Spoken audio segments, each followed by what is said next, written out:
বন্ধুরা, আজ নিয়ে এসেছি মাত্র একটি কাঁচকলা, একটি গোল আলু দিয়ে। মাছ নেই, তবু মাছের স্বাদ। এবার আলু আর কাঁচকলাটাকে সিদ্ধ করে নরম করে নামিয়ে ঠান্ডা করে ছিলে নিয়ে একটি পাত্রে চটকে মোলাম করে নিব।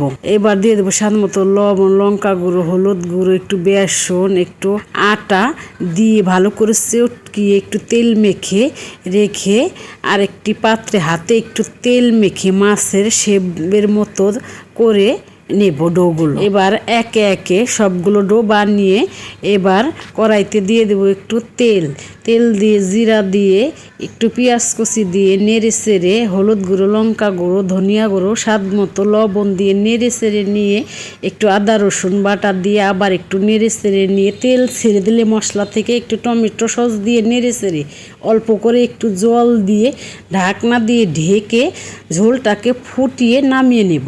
এবার প্যানটাকে চুলায় বসিয়ে দিয়ে হালকা গরম করে গরম তেলে দিয়ে দিব ওই কলার শেপগুলো দিয়ে লালচে করে ভেজে ওই জাল করা ঝোলটাকে দিয়ে দিব প্যানের শেপের ভিতর দিয়ে কয়েকটা কাঁচা লঙ্কা, ধনিয়া পাতা দিয়ে 2 মিনিট মতো ঢাকনা দিয়ে 2 মিনিট পর ঢাকনা তুলে একটু জিরার গুঁড়া দিয়ে নামিয়ে নিয়ে আসবো টেবিলে। এবার ভাতের সাথে গরম গরম মাছ না হতেই মাছের স্বাদ।